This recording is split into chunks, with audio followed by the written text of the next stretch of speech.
Assalamualaikum warahmatullahi wabarakatuh. Rizki dari Allah. Caranya saya kerja. Kerja itu cara. Rizki itu dari Allah datangnya. Bukankah di zaman sekarang kita sering terpleset? Ini merupakan cerminan dari rapuhnya akhlak kita kepada Allah Subhanahu wa ta'ala. Karena usaha saya memang, karena saya peras keringat banting tulang, tentu. Tapi sadarkah kita bahwa sepanjang yang bisa kita lakukan cuma berusaha, peras keringat banting tulang, pergi pagi pulang sore. Tapi bisakah kita memastikan hasil usaha kita? Apalagi yang paling dekat, misalnya saja yang sungguh-sungguh di luar jangkauan kemampuan kita, soal rizki, soal jodoh, soal maut. Kitakah yang mengatur? Kitakah yang menentukan? Subhanallah. Manusia sungguh tidak berdaya menghadapi 3 hal paling pokok ini. Rezeki, kita cuma bekerja. Kitakah yang menentukan? Tidak. Kita berusaha saja, rezeki belum pasti dapat. Apalagi kalau kita tidak berusaha. Jangan terjebak dalam fatalisme. Belum perang udah nyerah. Emang dasar rezeki datangnya dari Tuhan, gak usah kerja dan ntar juga kalau dia datang. Dari mana datangnya? Kerja saja belum tentu dapat rezeki, apalagi kalau tidak kerja. Yang jelas usaha perlu kepastian, itu urusan Allah. Ini akhlak kepada Allah Subhanahu wa ta'ala. Jodoh juga begitu. Kita berusaha, kita berupaya, Allah menghendaki lain jadinya. Maut juga begitu. Siapa sih yang pengen ngadepi maut? Siapa sih yang pengen mati? Siapa sih yang pengen ketemu malaikat Israel? Tidak seorang pun kalau ditanya, kecuali mereka yang putus asa ya. Kalau otaknya masih normal, mau mati mesti belakangan dulu dikit. Tapi yang satu itu saudara, kalau dia sudah datang, tenaga mana yang bisa menolak? Kalau dia sudah berkunjung, kekuatan mana yang bisa menghindar? Kalau dia sudah ingin bertemu, kemana kita bisa melarikan diri? Manusia sepanjang yang dia lakukan hanya berusaha, tapi kepastian, ketentuan dari Allah Subhanahu wa ta'ala. Orang yang kufur nikmat, nutupin Allah. Dia merasa rezekinya adalah mutlak peras keringatnya, seolah-olah Allah nggak punya peranan apa-apa di situ. Oh, ini kan saya bisa rumah begini karena saya kerja keras. Oh, ini mobil saya begini saya kerja keras. Peras keringat banting tulang keras.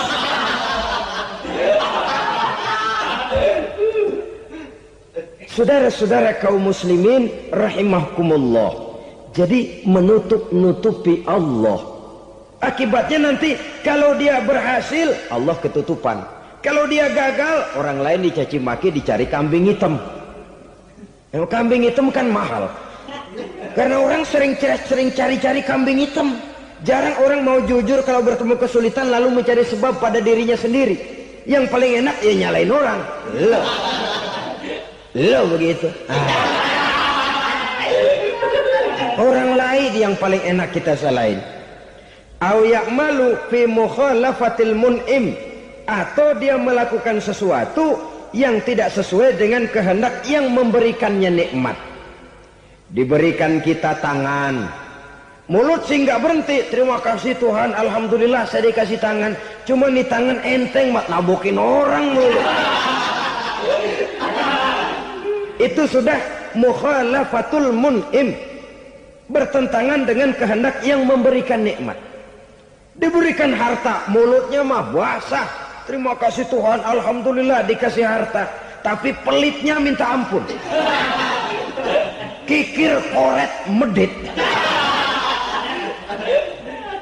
Ini juga termasuk kufur nikmat, mempergunakan suatu nikmat bertentangan dengan kehendak daripada yang memberikan nikmat itu sendiri. Saudara-saudara kaum muslimin rahimakumullah, oleh karenanya kufur iman memang lebih bahaya daripada kufur nikmat. Tapi jangan lupa, kufur nikmat bisa menyeret orang kepada kufur iman. Nah kalau Allah udah dialingin, Tuhan sudah dinomor duain, lama-lama kenapa dia tidak mendewakan dirinya sendiri, mendewakan pangkatnya, mendewa-dewakan otaknya, mendewa-dewakan kemampuannya? Pada awalnya dia memang cuma kufur nikmat, tapi lambat laun kalau ini tidak diobati, secara pasti orang akan mengarah kepada kufur iman. Bisa berbentuk syirik, bisa berbentuk nifak, bisa berbentuk riddah. Saudara-saudara, oleh karena itu menjaga akhlak kepada Allah mutlak penting. Sebab apa? Kita tidak berakhlak kepada manusia saja, kita dikucilkan dari pergaulan. Kalau kita tidak berakhlak kepada Allah, dikucilkan oleh Allah. Hadis qudsi menyatakan, man lam yashkur ala na'ma'i wa lam yasbir ala bala'i falyakhruj min tahtis sama'i falyatlub rabban siwaya. Kata Allah, siapa orang yang tidak mau bersyukur terhadap nikmat yang aku berikan kepadanya dan tidak mau sabar terhadap ujian yang aku berikan kepadanya, falyakhruj min tahtis sama'i, persilakan saja keluar dari kolong langitku, waliyatlub rabban siwaya, tolong cari Tuhan lain selain daripada aku. Murka Allah, diusir, cuman gak kedengeran aja. Siapa yang tidak mau syukur terhadap nikmatku, siapa yang tidak mau sabar terhadap ujian yang aku berikan kepadanya, persilakan keluar dari kolong langitku ini, cari Tuhan lain selain aku. Langit Tuhan yang punya, Tuhan kita lawan, diusir dari kolong langit, mau pindah ke kolong mana?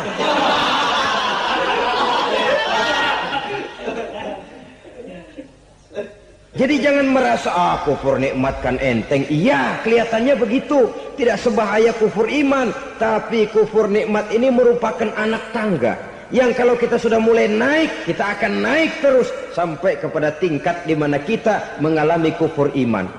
Kalau sudah ke sana, maka akhlak kita kepada Allah terkenalah erosi, terkena polusi, hancur akhlak kepada Allah, dan itulah sumber kesengsaraan abadi.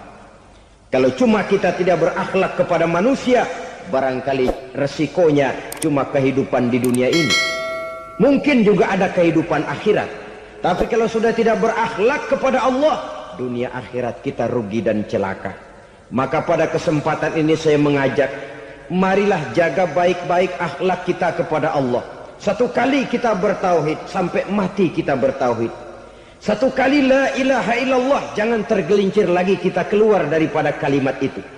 Satu kali kita bertuhankan Allah, jangan bertuhan yang lain selain daripada Allah. Jangan sekutukan Allah, jangan samakan Allah dengan sesuatu, jangan mengangkat yang lain sama agungnya dengan Allah. Sebab dengan demikian kita seolah-olah sudah mengotori akhlak kita kepada Allah Subhanahu wa ta'ala. Ini berat, saudara-saudara. Ini tidak ringan. Kadang-kadang saya katakan tadi, masalah ekonomi, kadang-kadang persaingan hidup yang makin tajam, di tengah lapangan kerja yang makin sulit, di tengah orang banyak potong kompas. Kalau berpatokan kepada nilai tauhid, la ilaha illallah, tidak ada Tuhan selain Allah, maka saya tidak akan takut kecuali hanya kepada Allah. Saya tidak akan menggantungkan hidup kecuali hanya kepada Allah. Saya tidak akan minta rezeki kecuali hanya kepada Allah. Kadang-kadang situasi yang nekat membuat kita kehilangan keseimbangan, kehilangan pertimbangan, picik pandangan. Akibatnya kita merusak akhlak kepada Allah Subhanahu wa ta'ala. Ironinya kan orang sekarang kalau ditanya, lu nyolong ya? Iya. Kok berani? Emang. Lu nggak tahu Tuhan lihat? Tahu. Kok nyolong juga? Biarin. Kalau Tuhan mah lihat, jangan kagak ribut. Enggak ribut katanya. Kalau orang lihat, 2 orang saja tahu, geger kelurahan. Ini kan sudah mendustai dirinya sendiri, sudah merusak akhlaknya kepada Allah Subhanahu wa ta'ala. Tuhan enggak ribut katanya. Saudara hadirin yang saya hormati, jadi oleh karenanya akhlak kita kepada Allah merupakan basis daripada kehidupan beragama. Kalau itu sudah mulai rapuh, mulai terkena erosi dan polusi, mulai rusak, dikhawatirkan nanti nilai ibadah kita kepada Allah juga akan turut ambruk karenanya. Saudara-saudara kaum muslimin rahimakumullah, tugas yang kedua memperbaiki akhlak manusia kepada sesama manusia. Kita tahu Islam sesuai dengan namanya adalah agama damai. Maka akhlak manusia kepada sesama manusia menempati porsi yang penting dalam kehidupan beragama. Bagaimana seorang muslim bergaul, bertata krama terhadap sesama manusia. Mari kita lihat lebih jauh persoalannya. Untuk memudahkan pembicaraan dari kacamata agama, kita kelompokkan saja manusia itu dalam dua. Pertama yang seiman dan yang kedua yang tidak seiman. Yang tidak seiman itu kita sebut saja kufur atau kafir.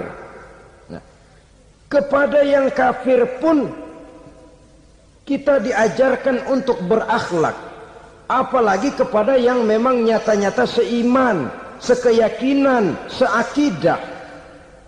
Kemanapun Islam datang, ke negara manapun ia masuk, ia tidak menaburkan kerusakan. Jadi tidak benar kalau orang pernah itu menggambarkan, saking sentimennya seorang orientalis pernah menggambarkan Nabi Muhammad di tangan kirinya Quran, di tangan kanannya pedang, menggambarkan seolah-olah Islam dikembangkan dengan kekerasan. Sebenarnya tidak sama sekali.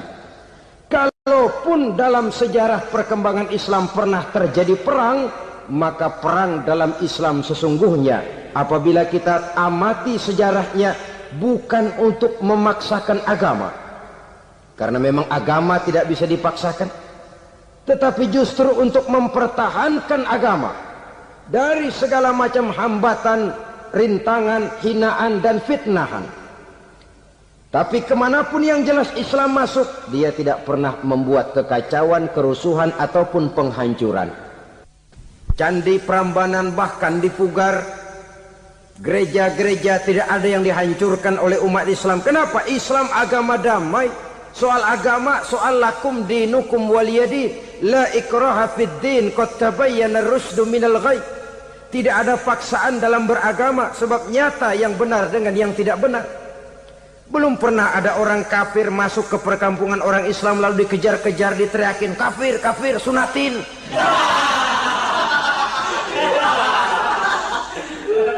Belum pernah. Kenapa? Islam menghormati orang lain agama.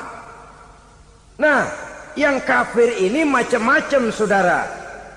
Ada kafir harbi. Nah, ini kafir kerok.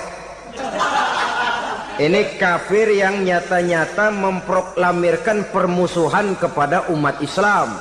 Nyata-nyata mengganggu ketenangan umat Islam. Kafir yang seperti ini yang boleh diperangi. Misalnya kita mau sembahyang Jumat dijagain, nggak boleh sembahyang Jumat, getok palanya. Kafir harbi artinya tantangan perang datang dari mereka, bukan kita yang mulai, mereka yang buka front. Prinsipnya umat Islam tidak boleh mencari-cari musuh, tapi pun tidak boleh lari kalau ketemu musuh. Musuh jangan dicari, ketemu jangan lari. Karena itu kesan seolah-olah umat Islam ini teroris, umat Islam ini destroyer, umat Islam ini sering menimbulkan keonaran, kerusakan. Sungguh satu fitnahan yang sangat keji. Umat Islam adalah umat yang cinta damai. Islam di masa perkembangannya masuki Eropa melalui Selat Gibraltar, Jabal Tariq, memasuki Spanyol. Islam tidak pernah meruntuhkan gereja. Islam tidak pernah membunuh orang-orang Nasrani. Bahkan Islam mewariskan peradaban dan kebudayaan yang begitu tinggi nilainya di bidang ilmu pengetahuan. Sampai ketika itu Barat banyak mengkaji ilmu pengetahuan dari dunia Islam. Buku-buku berbahasa Arab diterjemahkan ke bahasa Yunani, dipelajari oleh para cendekiawan di negeri Barat sana. Mereka mengambil manfaat yang banyak dari masuknya Islam ke Eropa. Sementara gereja tetap berdiri dengan megahnya, kuil-kuil tempat peribadatan tidak satupun yang diusik-usik. Kenapa? Islam agama yang cinta damai. Asal dia tidak diganggu, asal kehormatannya tidak dihinakan. Jadi kafir harbi, kafir yang nyata-nyata nantang perang, ngajak berkelahi, itu kafir yang nyari penyakit. Kafir harbi ini boleh diperangi dengan catatan mereka yang memang mulai.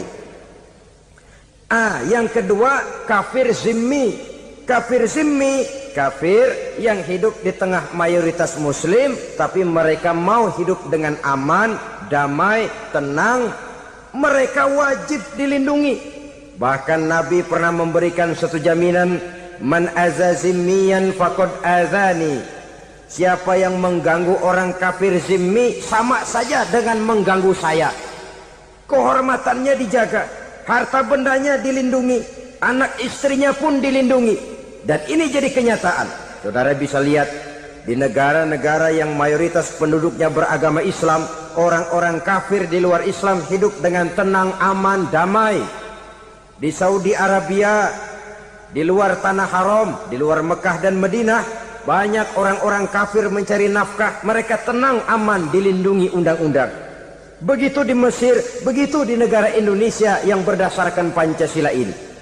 Kehidupan beragama menimbulkan gairah, rukun, tenang, aman, damai, sepanjang tidak saling ganggu, tidak saling usik, menghargai orang yang sudah beragama, tidak menjadikan penganut suatu agama sebagai sasaran dari dakwah agama lainnya.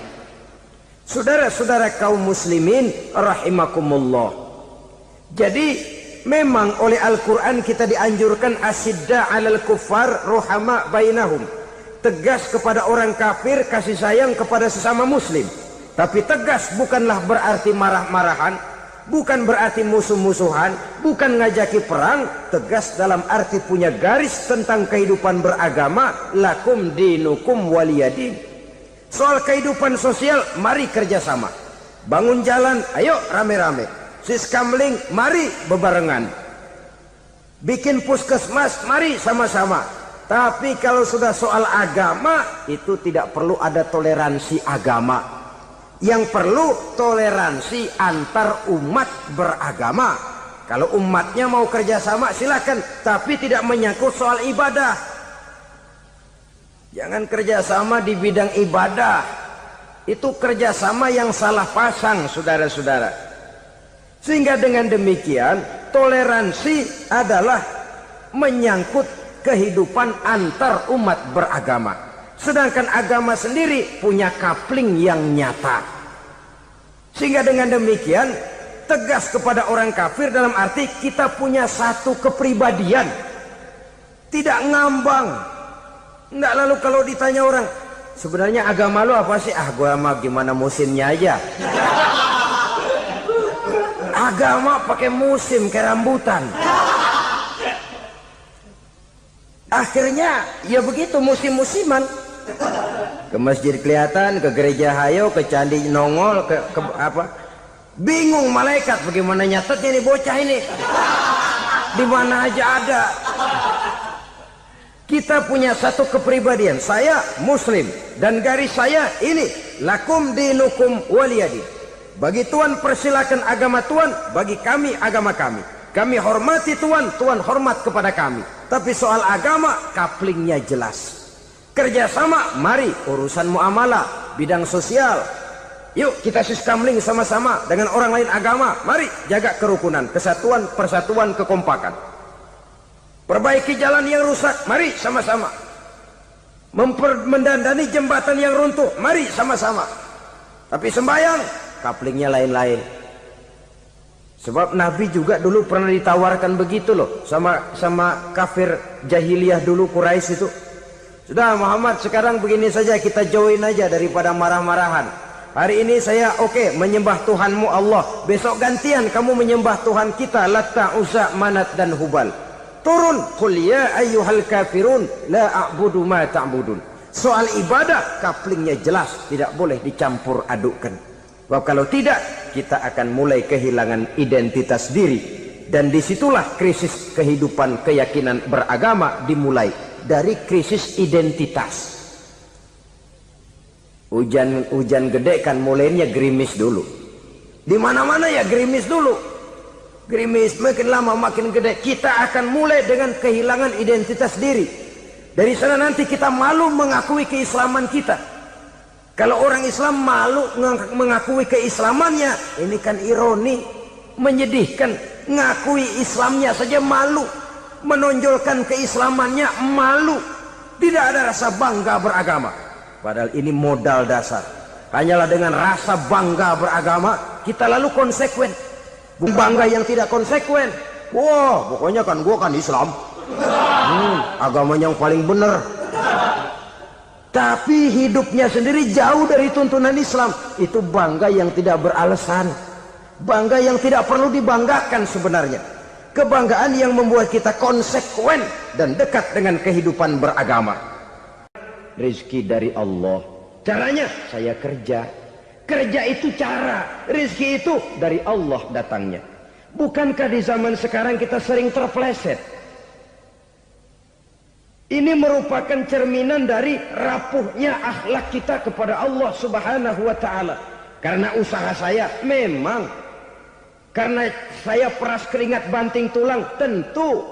Tapi sadarkah kita bahwa sepanjang yang bisa kita lakukan cuma berusaha, peras keringat banting tulang, pergi pagi pulang sore. Tapi bisakah kita memastikan hasil usaha kita? Apalagi yang paling dekat, misalnya saja yang sungguh-sungguh di luar jangkauan kemampuan kita. Soal rizki, soal jodoh, soal maut. Kitakah yang mengatur? Kitakah yang menentukan? Subhanallah. Manusia sungguh tidak berdaya menghadapi 3 hal paling pokok ini. Rezeki, kita cuma bekerja. Kitakah yang menentukan? Tidak. Kita berusaha saja, rezeki belum pasti dapat. Apalagi kalau kita tidak berusaha. Jangan terjebak dalam fatalisme. Belum perang udah nyerah. Emang dasar rezeki datangnya dari Tuhan, gak usah kerja dan ntar juga kalau dia datang. Dari mana datangnya? Kerja saja belum tentu dapat rezeki, apalagi kalau tidak kerja. Yang jelas usaha perlu kepastian, itu urusan Allah. Ini akhlak kepada Allah Subhanahu wa ta'ala. Jodoh juga begitu. Kita berusaha, kita berupaya, Allah menghendaki lain jadinya. Maut juga begitu. Siapa sih yang pengen ngadepi maut? Siapa sih yang pengen mati? Siapa sih yang pengen ketemu malaikat Israel? Tidak seorang pun kalau ditanya, kecuali mereka yang putus asa ya. Kalau otaknya masih normal, mau mati mesti belakangan dulu udah dikit. Tapi yang satu itu saudara, kalau dia sudah datang, tenaga mana yang bisa menolak? Kalau dia sudah berkunjung, kekuatan mana yang bisa menghindar? Kalau dia sudah ingin bertemu, kemana kita bisa melarikan diri? Manusia sepanjang yang dia lakukan hanya berusaha, tapi kepastian, ketentuan dari Allah Subhanahu wa ta'ala. Orang yang kufur nikmat, nutupin Allah. Dia merasa rezekinya adalah mutlak peras keringatnya. Seolah-olah Allah nggak punya peranan apa-apa di situ. Oh, ini kan saya bisa rumah begini karena saya kerja keras. Oh, ini mobil saya begini saya kerja keras. Peras keringat, banting tulang, keras.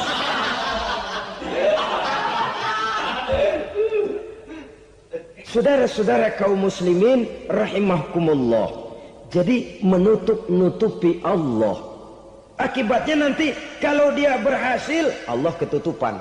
Kalau dia gagal, orang lain dicaci maki, dicari kambing hitam. Yang kambing hitam kan mahal. Karena orang sering cari-cari kambing hitam.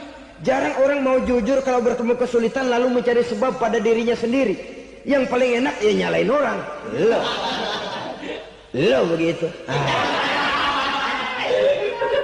Orang lain yang paling enak kita salahin.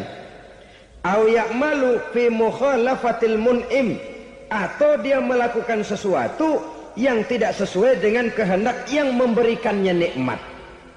Diberikan kita tangan, Mulut sih nggak berhenti, terima kasih Tuhan, alhamdulillah saya dikasih tangan. Cuma nih tangan enteng mat nabokin orang mulu. Itu sudah mukhalafatul mun'im, bertentangan dengan kehendak yang memberikan nikmat. Diberikan harta, mulutnya mah basah, terima kasih Tuhan, alhamdulillah dikasih harta, tapi pelitnya minta ampun. Kikir koret medit. Ini juga termasuk kufur nikmat, mempergunakan suatu nikmat bertentangan dengan kehendak daripada yang memberikan nikmat itu sendiri. Saudara-saudara kaum muslimin rahimakumullah, oleh karenanya kufur iman memang lebih bahaya daripada kufur nikmat. Tapi jangan lupa, kufur nikmat bisa menyeret orang kepada kufur iman. Nah kalau Allah udah dialingin, Tuhan sudah dinomor duain, lama-lama kenapa dia tidak mendewakan dirinya sendiri, mendewakan pangkatnya, mendewa-dewakan otaknya, mendewa-dewakan kemampuannya? Pada awalnya dia memang cuma kufur nikmat, tapi lambat laun kalau ini tidak diobati, secara pasti orang akan mengarah kepada kufur iman. Bisa berbentuk syirik, bisa berbentuk nifak, bisa berbentuk riddah.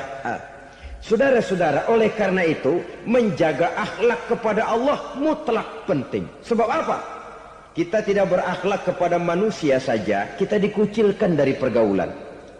Kalau kita tidak berakhlak kepada Allah, dikucilkan oleh Allah. Hadis qudsi menyatakan, man lam yashkur ala na'ma'i wa lam yasbir ala bala'i falyakhruj min tahtis sama'i falyatlub rabban siwaya. Kata Allah, siapa orang yang tidak mau bersyukur terhadap nikmat yang aku berikan kepadanya dan tidak mau sabar terhadap ujian yang aku berikan kepadanya, falyakhruj min tahtis sama'i, persilakan saja keluar dari kolong langitku, waliyatlub rabban siwaya, tolong cari Tuhan lain selain daripada aku. Murka Allah, diusir, cuman gak kedengeran aja. Siapa yang tidak mau syukur terhadap nikmatku, siapa yang tidak mau sabar terhadap ujian yang aku berikan kepadanya, persilakan keluar dari kolong langitku ini, cari Tuhan lain selain aku. Nah, langit Tuhan yang punya, Tuhan kita lawan, diusir dari kolong langit, mau pindah ke kolong mana?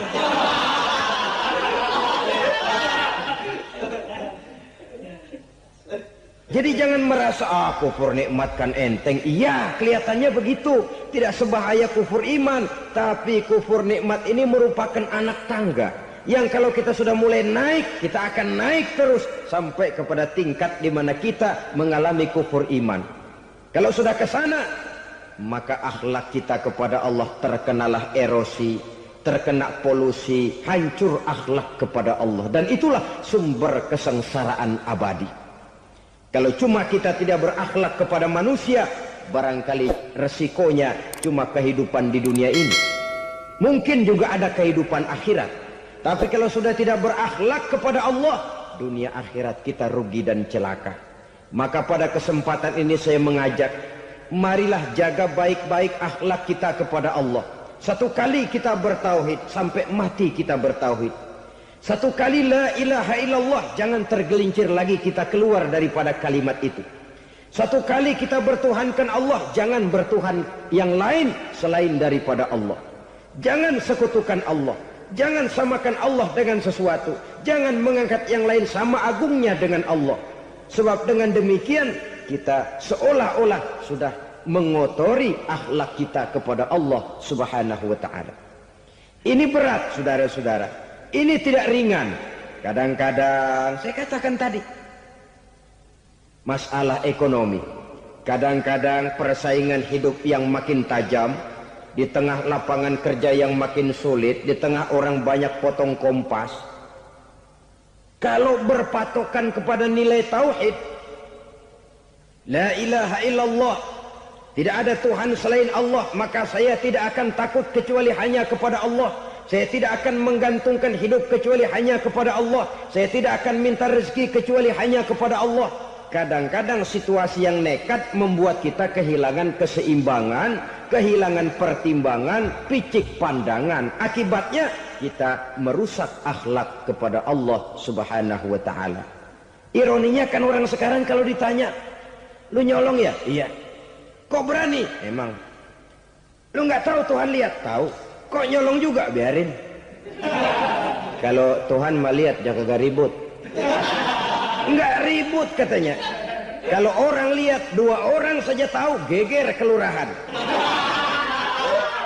Ini kan sudah mendustai dirinya sendiri, sudah merusak akhlaknya kepada Allah Subhanahu wa taala.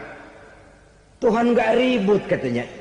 Saudara hadirin yang saya hormati, jadi oleh karenanya akhlak kita kepada Allah merupakan basis daripada kehidupan beragama.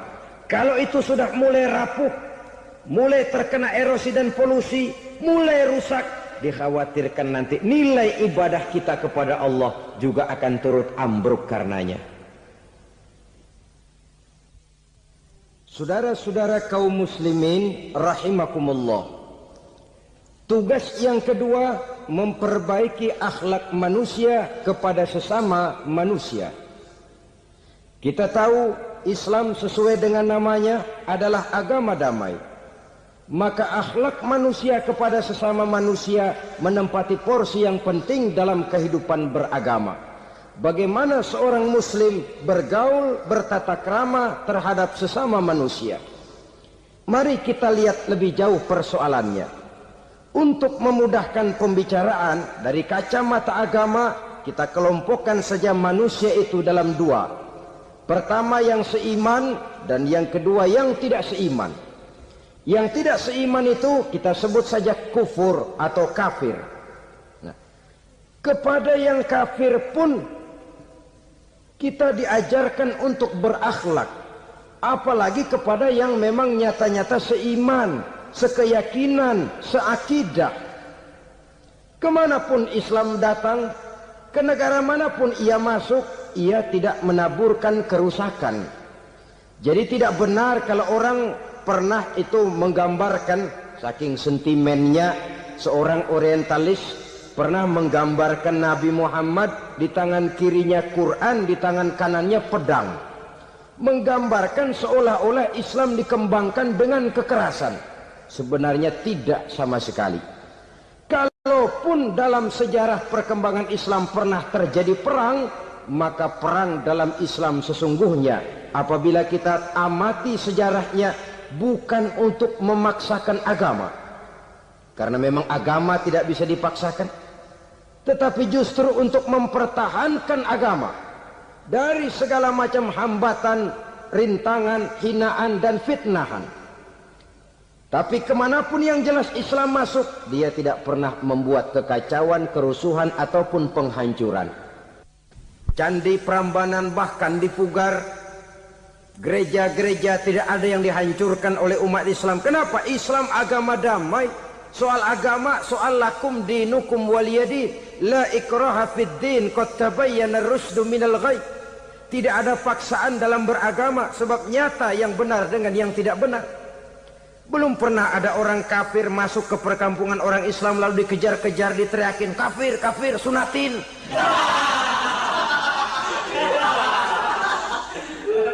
Belum pernah.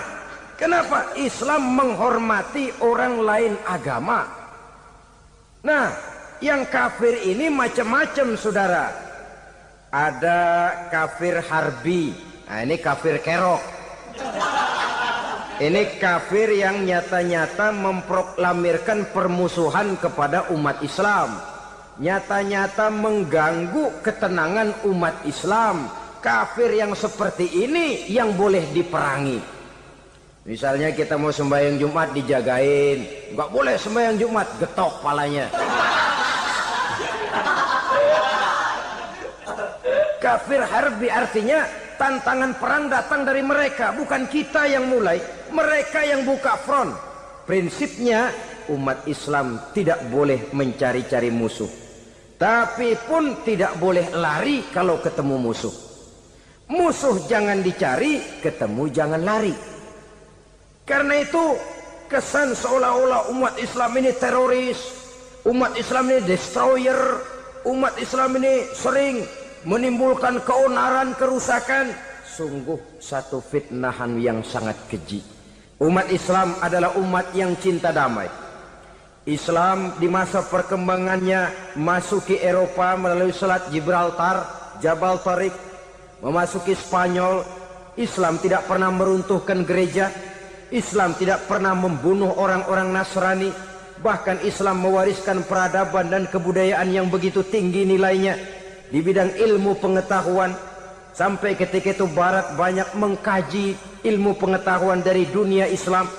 Buku-buku berbahasa Arab diterjemahkan ke bahasa Yunani, dipelajari oleh para cendekiawan di negeri Barat sana. Mereka mengambil manfaat yang banyak dari masuknya Islam ke Eropa. Sementara gereja tetap berdiri dengan megahnya. Kuil-kuil tempat peribadatan tidak satupun yang diusik-usik. Kenapa? Islam agama yang cinta damai. Asal dia tidak diganggu, asal kehormatannya tidak dihinakan. Jadi kafir harbi, kafir yang nyata-nyata nantang perang, ngajak berkelahi, itu kafir yang nyari penyakit. Kafir harbi ini boleh diperangi dengan catatan mereka yang memang mulai. Yang kedua, kafir zimmi. Kafir zimmi, kafir yang hidup di tengah mayoritas muslim, tapi mereka mau hidup dengan aman, damai, tenang. Mereka wajib dilindungi. Bahkan Nabi pernah memberikan satu jaminan, man aza zimmiyan faqad azani. Siapa yang mengganggu orang kafir zimmi sama saja dengan mengganggu saya. Kehormatannya dijaga, harta bendanya dilindungi, anak istrinya pun dilindungi. Dan ini jadi kenyataan. Saudara bisa lihat di negara-negara yang mayoritas penduduknya beragama Islam, orang-orang kafir di luar Islam hidup dengan tenang, aman, damai. Di Saudi Arabia, di luar tanah haram, di luar Mekah dan Madinah, banyak orang-orang kafir mencari nafkah. Mereka tenang, aman, dilindungi undang-undang. Begitu di Mesir, begitu di negara Indonesia yang berdasarkan Pancasila ini. Kehidupan beragama menimbulkan gairah, rukun, tenang, aman, damai, sepanjang tidak saling ganggu, tidak saling usik, menghargai orang yang sudah beragama, tidak menjadikan penganut suatu agama sebagai sasaran dari dakwah agama lainnya. Saudara-saudara kaum muslimin rahimakumullah. Jadi memang oleh Al-Quran kita dianjurkan asyidda 'alal kuffar ruhama bainahum. Tegas kepada orang kafir, kasih sayang kepada sesama muslim. Tapi tegas bukanlah berarti marah-marahan, bukan berarti musuh-musuhan, bukan ngajaki perang. Tegas dalam arti punya garis tentang kehidupan beragama, lakum dinukum waliyadin. Soal kehidupan sosial, mari kerjasama. Bangun jalan, ayo rame-rame. Siskamling, mari bebarengan. Bikin puskesmas, mari sama-sama. Tapi kalau sudah soal agama, itu tidak perlu ada toleransi agama. Yang perlu toleransi antar umat beragama. Kalau umatnya mau kerjasama silakan, tapi tidak menyangkut soal ibadah. Jangan kerjasama di bidang ibadah. Itu kerjasama yang salah pasang, saudara-saudara. Sehingga dengan demikian toleransi adalah menyangkut kehidupan antar umat beragama. Sedangkan agama sendiri punya kapling yang nyata. Sehingga dengan demikian tegas kepada orang kafir dalam arti kita punya satu kepribadian. Tidak ngambang. Enggak, lalu kalau ditanya orang, sebenarnya agama lu apa sih? Gua mah gimana musimnya aja. Agama pakai musim kayak rambutan. Akhirnya ya begitu, musim-musiman. Ke masjid kelihatan, ke gereja hayo, ke candi nongol, ke apa? Bingung malaikat bagaimana nyatetnya nih bocah ini. Di mana aja ada. Kita punya satu kepribadian. Saya muslim dan garis saya ini, lakum dinukum waliyadin. Bagi Tuhan persilakan agama Tuhan, bagi kami agama kami. Kami hormati Tuhan, Tuhan hormat kepada kami. Tapi soal agama kaplingnya jelas. Kerjasama, mari urusan muamalah, bidang sosial, Yuk kita siskamling sama-sama dengan orang lain agama. Mari jaga kerukunan, kesatuan, persatuan, kekompakan. Perbaiki jalan yang rusak, mari sama-sama. Mendandani jembatan yang runtuh, mari sama-sama. Tapi sembahyang, kaplingnya lain-lain. Sebab Nabi juga dulu pernah ditawarkan begitu loh sama kafir jahiliyah dulu, Quraisy itu. Sudah Muhammad, sekarang begini saja, kita join aja daripada marah-marahan. Hari ini saya oke menyembah Tuhanmu Allah, besok gantian kamu menyembah Tuhan kita Latta, Uzza, Manat dan Hubal. Turun, qul ya ayyuhal kafirun la a'budu ma ta'budun. Soal ibadah kaplingnya jelas, tidak boleh dicampur adukkan. Sebab kalau tidak, kita akan mulai kehilangan identitas diri. Dan disitulah krisis kehidupan keyakinan beragama dimulai, dari krisis identitas. Hujan gede kan mulainya gerimis dulu. Di mana-mana ya gerimis dulu. Gerimis makin lama makin gede. Kita akan mulai dengan kehilangan identitas diri. Dari sana nanti kita malu mengakui keislaman kita. Kalau orang Islam malu mengakui keislamannya, ini kan ironi, menyedihkan. Ngakui Islamnya saja malu, menonjolkan keislamannya malu. Tidak ada rasa bangga beragama. Padahal ini modal dasar. Hanyalah dengan rasa bangga beragama kita lalu konsekuen. Bangga yang tidak konsekuen, wah pokoknya kan gua kan Islam, agama yang paling benar.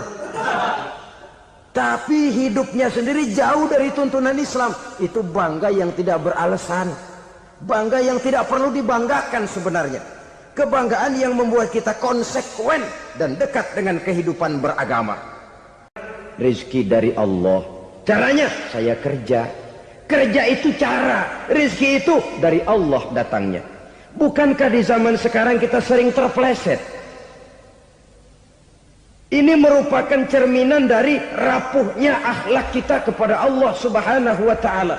Karena usaha saya memang, karena saya peras keringat banting tulang, tentu.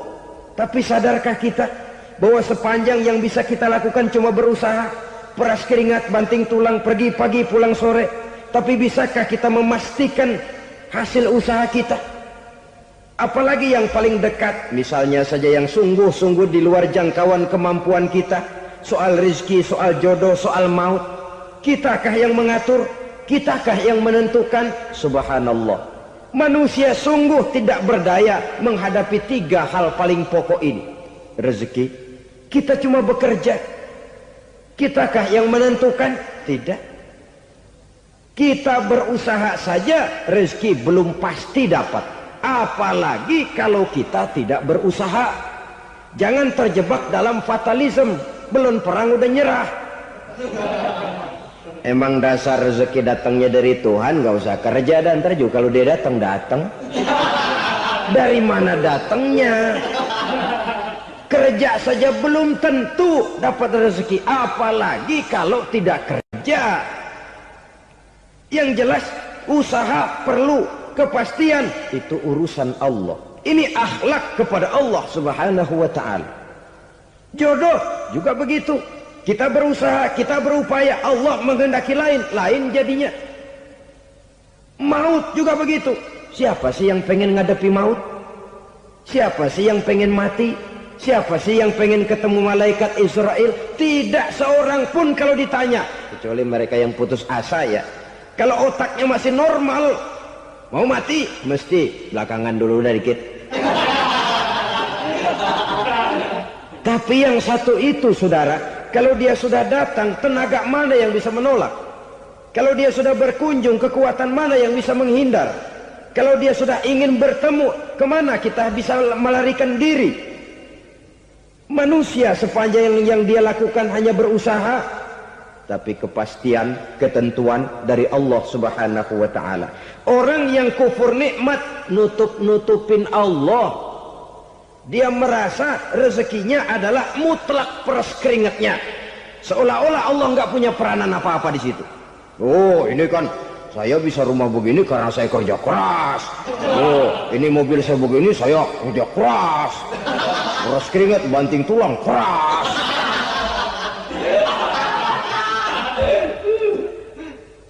Saudara-saudara kaum muslimin rahimakumullah. Jadi menutup-nutupi Allah. Akibatnya nanti kalau dia berhasil, Allah ketutupan. Kalau dia gagal, orang lain dicaci maki, dicari kambing hitam. Yang kambing hitam kan mahal. Karena orang sering cari-cari kambing hitam. Jarang orang mau jujur kalau bertemu kesulitan lalu mencari sebab pada dirinya sendiri. Yang paling enak ya nyalain orang. Lo begitu. Orang lain yang paling enak kita salahin. Au ya'malu fi mukhalafatil mun'im, atau dia melakukan sesuatu yang tidak sesuai dengan kehendak yang memberikannya nikmat. Diberikan kita tangan, mulut sih nggak berhenti, terima kasih Tuhan, alhamdulillah saya dikasih tangan. Cuma nih tangan enteng mat nabokin orang mulu. Itu sudah mukhalafatul mun'im, bertentangan dengan kehendak yang memberikan nikmat. Diberikan harta, mulutnya mah basah, terima kasih Tuhan, alhamdulillah dikasih harta, tapi pelitnya minta ampun, kikir koret medit. Ini juga termasuk kufur nikmat, mempergunakan suatu nikmat bertentangan dengan kehendak daripada yang memberikan nikmat itu sendiri. Saudara-saudara kaum muslimin rahimakumullah, oleh karenanya kufur iman memang lebih bahaya daripada kufur nikmat. Tapi jangan lupa, kufur nikmat bisa menyeret orang kepada kufur iman. Nah kalau Allah udah dialingin, Tuhan sudah dinomor duain, lama-lama kenapa dia tidak mendewakan dirinya sendiri, mendewakan pangkatnya, mendewa-dewakan otaknya, mendewa-dewakan kemampuannya? Pada awalnya dia memang cuma kufur nikmat, tapi lambat laun kalau ini tidak diobati, secara pasti orang akan mengarah kepada kufur iman.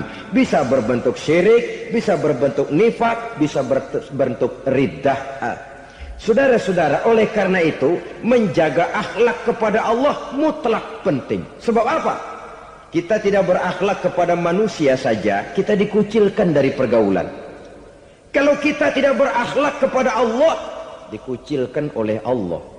Hadis qudsi menyatakan, man lam yashkur ala na'mai wa lam yasbir ala balai falyakhruj min tahtis samai falyatlub rabban siwaya. Kata Allah, siapa orang yang tidak mau bersyukur terhadap nikmat yang aku berikan kepadanya dan tidak mau sabar terhadap ujian yang aku berikan kepadanya, falyakhruj min tahtis samai, persilahkan saja keluar dari kolong langitku, waliyatlub rabban siwaya, tolong cari Tuhan lain selain daripada aku. Murka Allah, diusir, cuman gak kedengeran aja. Siapa yang tidak mau syukur terhadap nikmatku, siapa yang tidak mau sabar terhadap ujian yang aku berikan kepadanya, persilahkan keluar dari kolong langitku ini, cari Tuhan lain selain aku.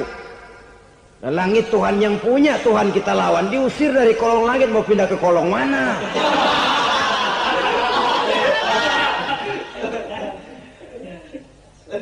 Jadi jangan merasa kufur nikmat kan enteng. Iya, kelihatannya begitu, tidak sebahaya kufur iman. Tapi kufur nikmat ini merupakan anak tangga yang kalau kita sudah mulai naik, kita akan naik terus sampai kepada tingkat di mana kita mengalami kufur iman.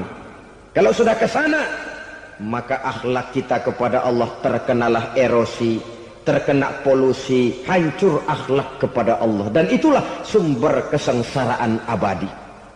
Kalau cuma kita tidak berakhlak kepada manusia, barangkali resikonya cuma kehidupan di dunia ini.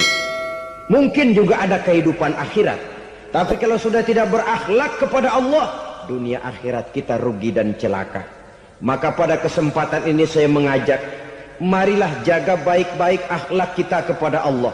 Satu kali kita bertauhid, sampai mati kita bertauhid. Satu kali la ilaha illallah, jangan tergelincir lagi kita keluar daripada kalimat itu. Satu kali kita bertuhankan Allah, jangan bertuhan yang lain selain daripada Allah. Jangan sekutukan Allah, jangan samakan Allah dengan sesuatu, jangan mengangkat yang lain sama agungnya dengan Allah. Sebab dengan demikian kita seolah-olah sudah mengotori akhlak kita kepada Allah Subhanahu wa taala. Ini berat, saudara-saudara. Ini tidak ringan. Kadang-kadang saya katakan tadi, masalah ekonomi. Kadang-kadang persaingan hidup yang makin tajam, di tengah lapangan kerja yang makin sulit, di tengah orang banyak potong kompas.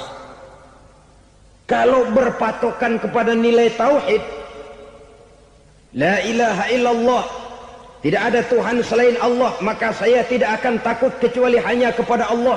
Saya tidak akan menggantungkan hidup kecuali hanya kepada Allah. Saya tidak akan minta rezeki kecuali hanya kepada Allah. Kadang-kadang situasi yang nekat membuat kita kehilangan keseimbangan, kehilangan pertimbangan, picik pandangan. Akibatnya kita merusak akhlak kepada Allah Subhanahu wa taala. Ironinya kan orang sekarang kalau ditanya, "Lu nyolong ya?" "Iya." "Kok berani?" "Emang." "Lu nggak tahu Tuhan lihat?" "Tahu." "Kok nyolong juga?" "Biarin." Kalau Tuhan mah lihat, jangan ribut. Enggak ribut katanya. Kalau orang lihat, 2 orang saja tahu, geger kelurahan. Ini kan sudah mendustai dirinya sendiri, sudah merusak akhlaknya kepada Allah Subhanahu wa taala. Tuhan enggak ribut katanya. Saudara hadirin yang saya hormati, jadi oleh karenanya akhlak kita kepada Allah merupakan basis daripada kehidupan beragama. Kalau itu sudah mulai rapuh, mulai terkena erosi dan polusi, mulai rusak, dikhawatirkan nanti nilai ibadah kita kepada Allah juga akan turut ambruk karenanya. Saudara-saudara kaum muslimin rahimakumullah, tugas yang kedua memperbaiki akhlak manusia kepada sesama manusia. Kita tahu Islam sesuai dengan namanya adalah agama damai. Maka akhlak manusia kepada sesama manusia menempati porsi yang penting dalam kehidupan beragama. Bagaimana seorang muslim bergaul, bertata krama terhadap sesama manusia. Mari kita lihat lebih jauh persoalannya. Untuk memudahkan pembicaraan dari kacamata agama, kita kelompokkan saja manusia itu dalam 2. Pertama yang seiman dan yang kedua yang tidak seiman. Yang tidak seiman itu kita sebut saja kufur atau kafir. Nah, kepada yang kafir pun kita diajarkan untuk berakhlak.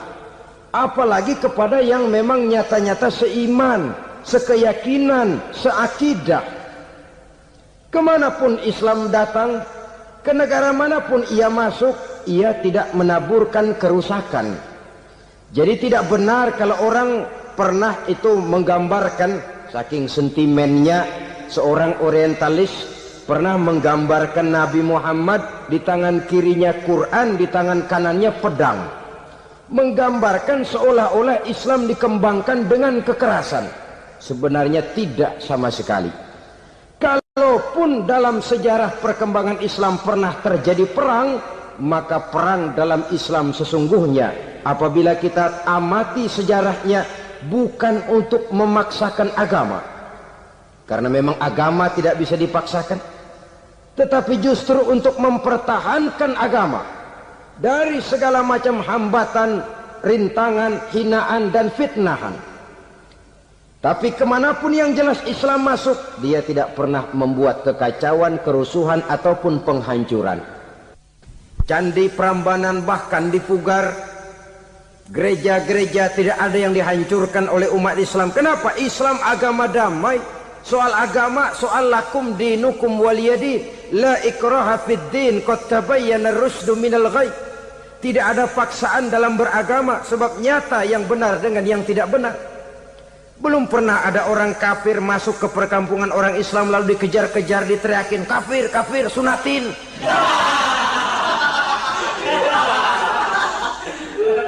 Belum pernah. Kenapa? Islam menghormati orang lain agama. Nah, yang kafir ini macam-macam, saudara. Ada kafir harbi. Nah, ini kafir kerok. Ini kafir yang nyata-nyata memproklamirkan permusuhan kepada umat Islam. nyata-nyata mengganggu ketenangan umat Islam. Kafir yang seperti ini yang boleh diperangi. Misalnya kita mau sembahyang Jumat dijagain, nggak boleh sembahyang Jumat, getok palanya. Kafir harbi artinya tantangan perang datang dari mereka, bukan kita yang mulai, mereka yang buka front. Prinsipnya umat Islam tidak boleh mencari-cari musuh, tapi pun tidak boleh lari kalau ketemu musuh. Musuh jangan dicari, ketemu jangan lari. Karena itu kesan seolah-olah umat Islam ini teroris, umat Islam ini destroyer, umat Islam ini sering menimbulkan keonaran, kerusakan. Sungguh satu fitnahan yang sangat keji. Umat Islam adalah umat yang cinta damai. Islam di masa perkembangannya masuki Eropa melalui Selat Gibraltar, Jabal Tariq, memasuki Spanyol. Islam tidak pernah meruntuhkan gereja. Islam tidak pernah membunuh orang-orang Nasrani. Bahkan Islam mewariskan peradaban dan kebudayaan yang begitu tinggi nilainya di bidang ilmu pengetahuan. Sampai ketika itu Barat banyak mengkaji ilmu pengetahuan dari dunia Islam. Buku-buku berbahasa Arab diterjemahkan ke bahasa Yunani, dipelajari oleh para cendekiawan di negeri Barat sana. Mereka mengambil manfaat yang banyak dari masuknya Islam ke Eropa. Sementara gereja tetap berdiri dengan megahnya. Kuil-kuil tempat peribadatan tidak satupun yang diusik-usik. Kenapa? Islam agama yang cinta damai. Asal dia tidak diganggu, asal kehormatannya tidak dihinakan. Jadi kafir harbi, kafir yang nyata-nyata nantang perang, ngajak berkelahi, itu kafir yang nyari penyakit. Kafir harbi ini boleh diperangi dengan catatan mereka yang memang mulai. Yang kedua kafir zimmi. Kafir zimmi, kafir yang hidup di tengah mayoritas muslim, tapi mereka mau hidup dengan aman, damai, tenang. Mereka wajib dilindungi. Bahkan Nabi pernah memberikan satu jaminan, man aza zimmiyan faqad azani. Siapa yang mengganggu orang kafir zimmi sama saja dengan mengganggu saya. Kehormatannya dijaga, harta bendanya dilindungi, anak istrinya pun dilindungi. Dan ini jadi kenyataan. Saudara bisa lihat di negara-negara yang mayoritas penduduknya beragama Islam, orang-orang kafir di luar Islam hidup dengan tenang, aman, damai. Di Saudi Arabia, di luar tanah haram, di luar Mekah dan Madinah, banyak orang-orang kafir mencari nafkah. Mereka tenang, aman, dilindungi undang-undang. Begitu di Mesir, begitu di negara Indonesia yang berdasarkan Pancasila ini. Kehidupan beragama menimbulkan gairah, rukun, tenang, aman, damai, sepanjang tidak saling ganggu, tidak saling usik, menghargai orang yang sudah beragama, tidak menjadikan penganut suatu agama sebagai sasaran dari dakwah agama lainnya. Saudara-saudara kaum muslimin rahimakumullah. Jadi memang oleh Al-Quran kita dianjurkan asyidda 'alal kuffar ruhama bainahum. Tegas kepada orang kafir, kasih sayang kepada sesama muslim. Tapi tegas bukanlah berarti marah-marahan, bukan berarti musuh-musuhan, bukan ngajaki perang. Tegas dalam arti punya garis tentang kehidupan beragama, lakum dinukum waliyadin. Soal kehidupan sosial, mari kerjasama. Bangun jalan, ayo rame-rame. Siskamling, mari bebarengan. Bikin puskesmas, mari sama-sama. Tapi kalau sudah soal agama, itu tidak perlu ada toleransi agama. Yang perlu toleransi antar umat beragama. Kalau umatnya mau kerjasama silakan, tapi tidak menyangkut soal ibadah. Jangan kerjasama di bidang ibadah. Itu kerjasama yang salah pasang, saudara-saudara. Sehingga dengan demikian toleransi adalah menyangkut kehidupan antar umat beragama. Sedangkan agama sendiri punya kapling yang nyata. Sehingga dengan demikian tegas kepada orang kafir dalam arti kita punya satu kepribadian. Tidak ngambang. Enggak, lalu kalau ditanya orang, Sebenarnya agama lu apa sih? Ah, gua mah gimana musimnya aja. Agama pakai musim kayak rambutan. Akhirnya ya begitu, musim-musiman. Ke masjid kelihatan, ke gereja hayo, ke candi nongol, ke apa? Bingung malaikat bagaimana nyatetnya nih bocah ini. Di mana aja ada. Kita punya satu kepribadian, saya muslim dan garis saya ini, lakum dinukum waliyadin. Bagi Tuhan persilakan agama Tuhan, bagi kami agama kami. Kami hormati Tuhan, Tuhan hormat kepada kami. Tapi soal agama, kaplingnya jelas. Kerjasama, mari urusan muamalah, bidang sosial. Yuk kita sistemling sama-sama dengan orang lain agama. Mari jaga kerukunan, kesatuan, persatuan, kekompakan. Perbaiki jalan yang rusak, mari sama-sama. Mendandani jembatan yang runtuh, mari sama-sama. Tapi sembahyang, kaplingnya lain-lain. Sebab Nabi juga dulu pernah ditawarkan begitu loh sama kafir jahiliyah dulu, Quraisy itu. Sudah Muhammad, sekarang begini saja, kita join aja daripada marah-marahan. Hari ini saya oke menyembah Tuhanmu Allah, besok gantian kamu menyembah Tuhan kita Latta, Uzza, Manat dan Hubal. Turun, qul ya ayyuhal kafirun la a'budu ma ta'budun. Soal ibadah kaplingnya jelas, tidak boleh dicampur adukkan. Sebab kalau tidak, kita akan mulai kehilangan identitas diri. Dan disitulah krisis kehidupan keyakinan beragama dimulai. Dari krisis identitas. Hujan gede kan mulainya gerimis dulu. Di mana-mana ya gerimis dulu. Gerimis makin lama makin gede. Kita akan mulai dengan kehilangan identitas diri. Dari sana nanti kita malu mengakui keislaman kita. Kalau orang Islam malu mengakui keislamannya, ini kan ironi, menyedihkan. Ngakui Islamnya saja malu, menonjolkan keislamannya malu. Tidak ada rasa bangga beragama. Padahal ini modal dasar. Hanyalah dengan rasa bangga beragama kita lalu konsekuen. Bangga yang tidak konsekuen, wah pokoknya kan gua kan Islam, agama yang paling benar. Tapi hidupnya sendiri jauh dari tuntunan Islam. Itu bangga yang tidak beralasan, bangga yang tidak perlu dibanggakan sebenarnya. Kebanggaan yang membuat kita konsekuen dan dekat dengan kehidupan beragama.